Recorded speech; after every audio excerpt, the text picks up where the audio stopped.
do. We have something very special for you tonight. And what I always think is the most exciting part of TEAK, which is a conversation with the fellows. And they represent the 3 stages of life that you all care about at TEAK: high school, college, and career. So, also they represent Brooklyn, Bronx, and Queens, where we now have off-sites, which is really wonderful. For years, fellows had to travel all the way to us. We now travel to them. Yeah. All right, Bradley Weeks, Jaylene McNeil, and James Karmichara. Welcome. You're the ones who we want to hear from. First, tell us your name, the neighborhood you grow up in, where you went to school, and where you're going to school now, or where you work. Go ahead, Bradley. Sure. I'm no longer in school, so I will say where I work. My name is Brad Weeks. As I mentioned, grew up in East New York, Brooklyn. Very proud of that. Went to St. Anne's. Hey, there we go. All right. Went to St. Anne's High School, graduated from Brown, and I'm now Deputy Communications Director at City Hall. Tough job right now. What she said. James. Hi, everyone. My name is James. I was actually born and raised in Nepal, but I currently live in Long Island. I'm part of TEAK Class 21. I recently graduated from the Trevor Day School, and I'm currently a freshman at Columbia University.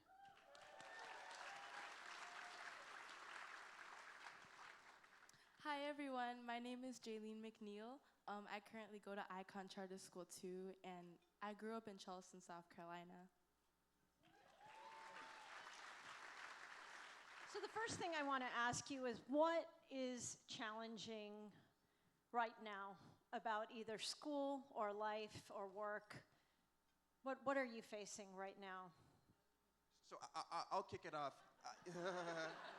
Not about what you think, folks. Should I be asking you that? So I think one thing that's really special about the TEAK program is you end up in spaces you never thought you would be allowed in. And even though I'm at the ripe age of 29, I still sometimes feel a little imposter syndrome. Even when you're at City Hall talking to deputy mayors and pitching reporters and doing all that stuff, you still feel a little bit of, do I still belong in this space? But I remember my days in the Summer Institute where my fellow Shane Potts, who's somewhere in here, would give me the best pep talks. And it reminded me that I was never alone in that, and I actually belong in those spaces. So I still work through that, but I still have my ways of getting out of it. James. For me, it's the same thing what Brad said. Just adjusting and coming into Columbia, that was like once a dream for me. It's something I didn't even know existed and was out there for me. So kind of adjusting into college, feeling that kind of same of imposter syndrome. But TEAK has always been there for me. They're the support system I always tap into. Dan, my college counselor, who helped me with the applications, he is always a great reminder for me that I do belong here. And I carry with the sentiment as I continue in college.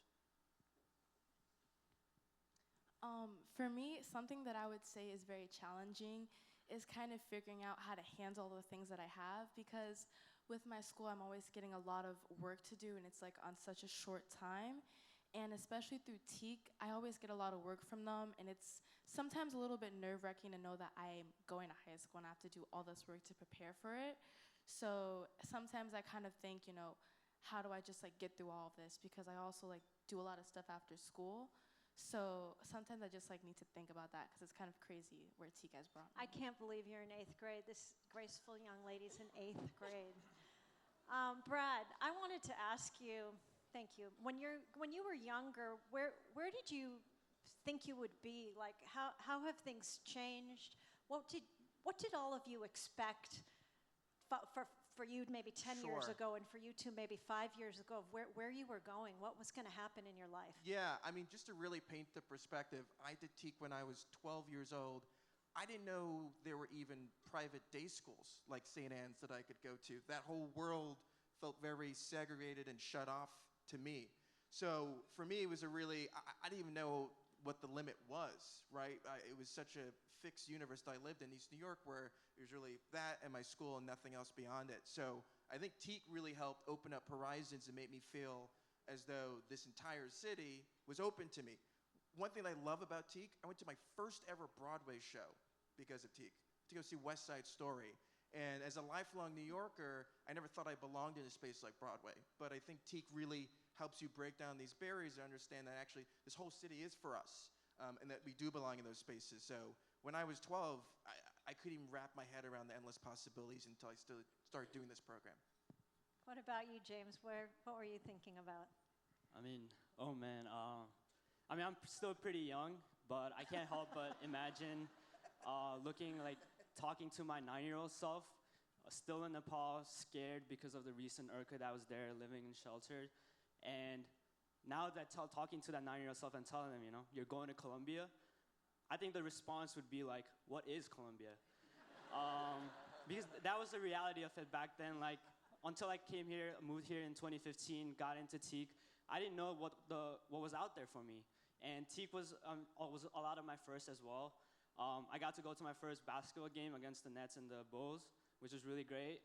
I also got to do my first summer classes, like those that didn't exist there before. And it's through TEAK that I got into Trevor, and I started to travel abroad and just experience a lot of new things. So it's just a lot of love and gratitude for everything that I've been able to expose myself to. Jaylene?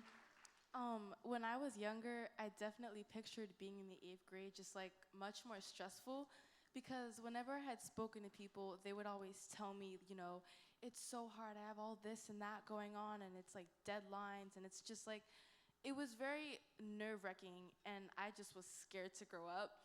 But honestly, TEAK, similar to Brad, it just opened a lot of doors for me, and it gave me like another shoulder to lean on. So I definitely now can see that, like, to get through these challenges, I just like need the right people, which TEAK has definitely done for me. And it's only just begun. Yeah. All right, just a quick lightning round in 10 seconds or less. What does TEAK mean to you? Ooh, I mean, this is gonna sound hokey, but it truly is a family. I mean, people have seen me grow up in this program together. Like, Dan has seen me since I was 12 years old and was this tiny, right? So for me, this program is a second family. And to kind of echo Brad, it's a family for me as well, and definitely a blessing as well. And one thing that I'll always carry with me is the fact that, like, motivation and potential, not economic circumstances, should determine my future, others' future. So that's what I'll always carry with myself.